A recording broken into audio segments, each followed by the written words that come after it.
राजस्थान प्रदेश में एक तरफ बीजेपी की सरकार है तो वहीं दूसरी तरफ कर्णपुर विधानसभा सीट पर हुए चुनाव में कांग्रेस को जीत मिलने के बाद पूर्व डिप्टी सीएम सचिन पायलट एक बार फिर भाजपा पर गरजते नजर आए और कहा कि भाजपा ने चलते चुनाव में आचार संहिता की धज्जियां उड़ाते हुए नैतिकता को ताक पर रखते हुए बीजेपी के उम्मीदवार को मंत्री बनाया। वहीं प्रदेश की जनता बीजेपी को स्वीकार नहीं कर रही है। पायलट ने बीजेपी पर हमला बोला।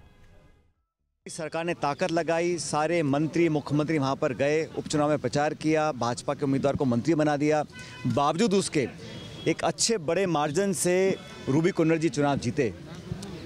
ये जीत कांग्रेस की जीत है, ये जीत क्षेत्र की जनता की जीत है कर्णपुर की, और ये जीत उन किसानों की है जिन्होंने आंदोलन किया, उन नौजवानों की है जो आज चिंतित हैं भविष्य को लेकर। 14 तारीख को राहुल गांधी जी की भारत जोड़ो न्याय यात्रा चालू हो रही है और ये 14 स्टेट्स में से गुजरेगी। और मणिपुर में शुरुआत क्यों हो रही है? क्योंकि मणिपुर में न्याय नहीं मिला। मणिपुर में इतना लंबा समय हो गया, वहाँ तनाव है, वहाँ हिंसा है, वहाँ शासन नाम की कोई चीज़ नहीं है, लोग पीड़ित हैं। और वहाँ की सुध लेने वाले जो डबल इंजन सरकार के लोग हैं, चाहे मणिपुर के चाहे दिल्ली के, किसी को ना फुर्सत है ना चिंता है।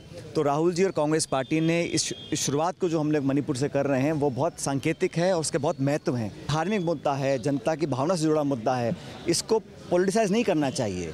मुझे लगता है कि ये कांग्रेस बीजेपी जनता दल की बात नहीं है, ये देश की भावना की बात है। जिसकी जो श्रद्धा वो अपना काम करेगा, लेकिन हमारा इशू है डेवलपमेंट का इशू, हमारा इशू है चुनाव जनता के मुद्दों को लेकर होना चाहिए।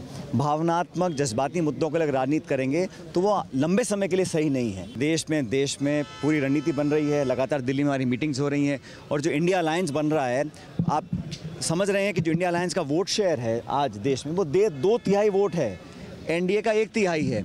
इसलिए केंद्र सरकार घबराई हुई है कि अलग अलग जो इंडिया अलायंस के पार्टनर्स हैं, अगर हम मिलकर लड़ेंगे तो मुकाबला टक्कर का होगा और इंडिया अलायंस जीतेगा। इसलिए हमारा सीट शेयरिंग की चर्चाएं चल रही हैं। बहुत जल्द हर स्टेट में हम एक सीट शेयरिंग फॉर्मूला बनाएं।